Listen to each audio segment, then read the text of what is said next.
السلام عليكم ورحمة الله وبركاته. دعوة لكسر دواذا متكمدة عشرة كساب سنة برشة اللغة الإنجليزية.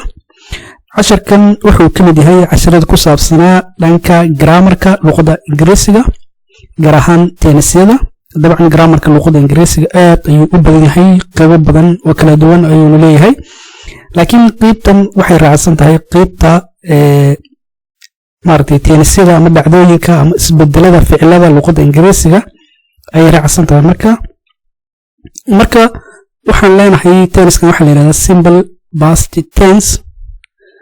waa mid kamid ah teenisida maartay markii la hadlayo qofka hadlayo aad ugu muhiimsan, sababtoo qofka bani'aadamka markuu hadlayo hadalkiisa waxa u badan inta badan hadal hadda ah ama maalin walba dhaca, hadal la soo dhaafay oo maartay past ah ama wax la soo dhaafay iyo مطبع دونا مستقبلك. مركا قيبتا waxay raacsan tahay qaybta maartay baastiga ama wixii la soo dhaafay ay raacsan tahay marka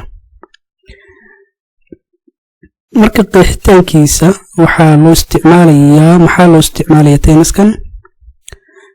waxaan u isticmaalaynaa this tenniskani to talk about events inaan uga hadalno dhacdooyinkii a long time ago goor hore dhacay ama waqti hore dhacay inaan uga hadalno ayaan u isticmaalaynaa and also sidoo kale more recent events iyo dhacdooyinka dhawaanahan dhacay. marka waxaa la leeyahay waxaan tenniskan u isticmaalaynaa inaan uga hadalno dhacdooyinkii dhacay goor hore iyo kuwa dhacay dhawaan ee laakiin la soo dhaafay. The important thing waxa ugu muhiimsan is ayaa ah that the events in dhacdooyinka ay yihiin in the past kuwa la soo dhaafay. For that reason sababta darteeda we often had a jeer use waxaan isticmaalnaa a time reference waqti tixraac ayaan isticmaalnaa ama hadal qabsi tixraac ayaan isticmaalnaa markaan isticmaalno tenniskan sida ago ka hor ama last year sanadkii la soo dhaafay. marka waa si loo muujiyo hadalkan inuu yahay mid la soo dhaafay ama past ah ayaa labadan eray tusaale loogu soo qaatay, laakiin waxyaabo badan ayaa dhici kara few years ago, last year, last Monday, last Thursday, wixii la rabo. marka muhiimada ayaa ah in loo isticmaali karo hadal qabsi ama reference tixraacid iyadoo la muujinayo inuu yahay past. marka dabcan in aad loo dhaxgalo tenniskan oo maaragtay si faahfaahiyo waqti badan ayay qaadanaysaa, laakiin qaybtan waa qaybta koowaad, qaybo badan ayaan ka samayn doonaa. marka waxaa dhahnay the past events kan soo sheegnay dhacdooyinkii tagay, laakiin habka ay u dhaceen kala duwan ama goortii ay dhaceen ayaa kala duwan. qaar waa waqti dheer, qaar waxay dhaceen dhawaanahan. sidoo kale markii laga hadlayo tenniskan inta badan waxaa la isticmaalaa state wax la yiraahdo ama goob meeshii waxay ka dhaceen wadankii magaaladii, ama sidoo kale waxaa kaloo la isticmaalaa wax la yiraahdo action markuu dhacayo ficilka in la sii muujiyo. marka tusaalaha koowaad waxaa dhahnay dinosaurs xayawaanada dinosaurska la yiraahdo lived waxay noolaan jireen millions of years ago sanado badan ka hor ayay noolaan jireen. marka xayawaanadan dinosaurs la yiraahdo xayawaanadan dinosaurska waa xayawaano maartay aad u badan ay ahaan jireen. marka dabcan waxaan rajeynayaa in sawirada aragteen, haddii aad arkin waxaad ku dhufan kartaan Google ka si aad u aragtaan sawirada. marka waxay muujinaysaa halkan in maartay distant oo past ah ama waqti fog inay noolaan jireen ayaa la sheegaa. tusaalaha labaad waxaa la yiri I spoke waxaan la hadlay to Mitchell just a minute ago. gabadhan ama qofkan Mitchell yiraahdo ayaa waxaan la hadlay daqiiqad ka hor. marka isla waxa la marayaa past, laakiin waa dhacdo dhawaan dhacday ama recent past. the third example waxa uu leeyahay I lived waxaan ku noolaa in France ayaan ku noolaa when I was a child markaan ahaa caruur. halkan waxaa ka muuqata state ayaa ka muuqata ama goob inuu ku muujinayo ficilkii. kan ugu dambeeya wuxuu leeyahay I got up early waxaan soo toosay xilli hore then kadibna had a cafe koob cafe ama cafe ayaan qaatay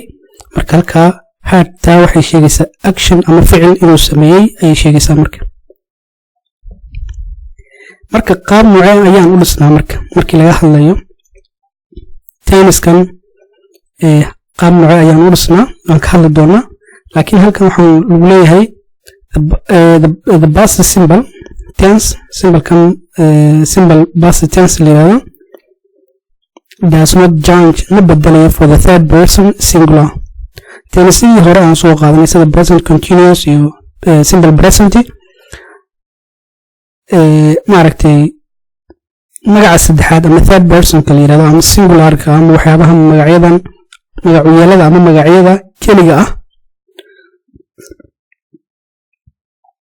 waxaa la siinayay maaragtay auxiliary verb khaas ah ayaa la siinayay laakiin halkan kama jirto dhammaan ficilada hab isbedelkooda waxaa loola dhaqmayaa si isku mid ah marka ficilada qaabka isku bedelayaan waa isku meesha marka hadduu maaragtay jamcu yahay iyo haddii maaragtay mufrad ay tahay ama keli haddii tahay ama haddii ay badan tahay markii ficilka la sameynayo ama dhacayay waxaa marka isku bedelaya si ay isku bedelayaan marka su'aal waxaa loo soo qaatay I leave it you leave it she or he leave it we leave it or they leave it tusaalaha kale xiga waxa weeye many verbs ficilo badan you can add waxaad ku dari kartaa d ayaad ku dari kartaa or mase ed ayaad ku dari kartaa to the infinitive to make the past tense marka si aad u samayso past tense ficilada qaar waxaad ku dari kartaa marka d iyo waxaad ku dari kartaa ed ayaad ku dari kartaa marka infinitive waxa la yiraahdaa ficilka asalka markuu present yahay ayaa infinitive la yiraahdaa marka asigoo present ayaa waxa lagu dari karaa d ama ed ayaa lagu dari karaa si loogu dhigo past marka tusaalahan hoose oo sida leave it iyo walk it iyo receive it marka waxaan dhahnay cashar kale ayaan waqti doonaa habbedelka ficilada ama habka ficilada isku bedbedelaan marka ficilada waxay isku bedelaan tenniska marka la joogo saddex qaab ay isku bedelaan marka mid koowaad waxaan dhahnay for many verbs ficilo badan you can add waxaad ku dari kartaa d ayaad ku dari kartaa mase ed ayaad ku dari kartaa to the infinitive ka ficilka infinitive ka ama asalka ayaad ku dari kartaa to make si aad u sameyso the past tense si aad ugu dhigto past tense waa kuwa hadda aan soo sheegnay kan labaad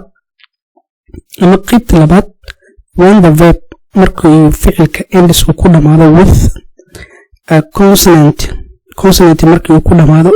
oo y ah challenge waxaa lagu bedelaya marka the y waxaa lagu bedelaya to I ayaa lagu bedelaya then waxaa lagu darayaa then added waxaa lagu darayaa ed ayaa lagu darayaa marka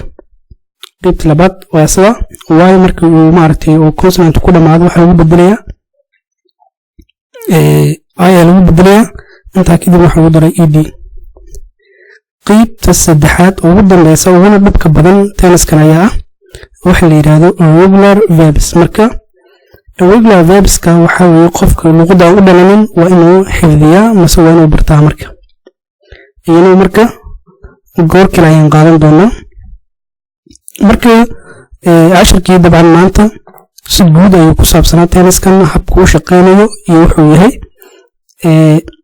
linkigan maaragtay waxaad kala soo degi kartiin ereyada badan oo aad u tiro badan oo maaragtay kala duwan iyo hababka isku bedelo tenniskan oo maaragtay ka caawin kara inaad isticmaasho ama aad kala soo baxdo ereyada sida present ah sidoo isku bedelo past iyo future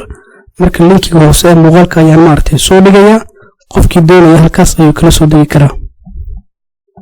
si aad ula socoto qaybta labaad iyo qaybaha kale ee maaragtay muuqaalkan ama maaragtay tenniskan ku salaysan fadlan waxaad ku dhufan kartaa calaamadda rukunka si kuu soo dhaco muuqaalkii ugu dambeeyay aan soo gelino